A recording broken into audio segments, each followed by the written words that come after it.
Constituency 71వ ward Srinagar సమీపం శ్రీరామనగర్ గ్రామదేవత శ్రీ పైడితల్లి అమ్మవారి జాతర మహోత్సవం సందర్భంగా అమ్మవారిని దర్శించుకునేందుకు తెల్లవారుజాము నుండి భక్తులు క్యూ కట్టారు. శ్రీనగర్, సుందరయ్య కాలనీ, దెబ్బపాలెం తదితర ప్రాంతాలకు చెందిన అనేక మంది భక్తులు అమ్మవారిని దర్శించుకుని పసుపు కుంకుమలు సమర్పించారు. దేవాదాయ ధర్మాదాయ శాఖ గ్రామ కమిటీల ఆహ్వానం మేరకు స్థానిక MLA Palla Srinivasarao, ward corporator Rajana Ramarao అమ్మవారికి ప్రత్యేక పూజలు నిర్వహించారు. ఈ సందర్భంగా ఎమ్మెల్యే మాట్లాడుతూ ఎన్నో ఏళ్లుగా భక్తుల కొంగు బంగారంగా విరాజిల్లుతున్న కోరిన కోరికలు తీర్చే కల్పవల్లిగా ఈ ప్రాంతంలో అమ్మవారి వెలిశారని, అమ్మవారి ఆశీస్సులు అందరిపైన ఉండాలి అని కోరారు.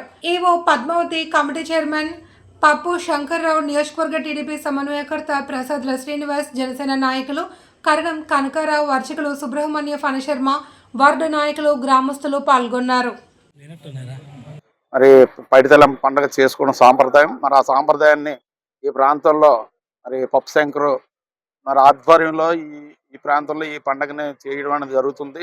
మరి దానికి అందరూ కూడా ఆయనకు సహకరించి ఈ ప్రాంత ప్రజలందరూ కూడా అమ్మవారి పండుగని చాలా ఘనంగా జరుపుకోవడం జరుగుతుంది.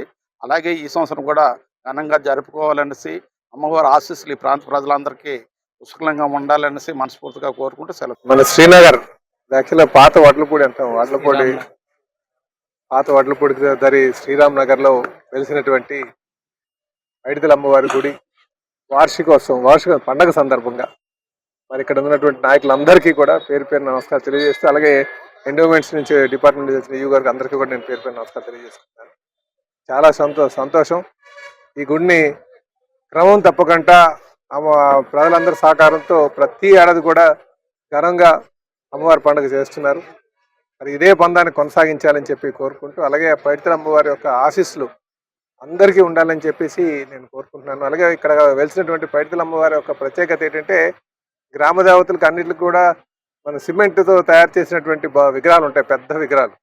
కానీ ఇక్కడ మాత్రం పంచలోహ విగ్రహంతో ఇక్కడ ఎప్పుడు కూడా పూజలు జరుగుతుంటాయి. చాలా అరుదైనటువంటిది గుడి కనుక ఇది అందరూ కూడా దర్శించుకొని అమ్మవారి యొక్క ఆశీస్సులకి, కృపకి పాత్రలు కావాల్సిందిగా కోరుకుంటున్నాను.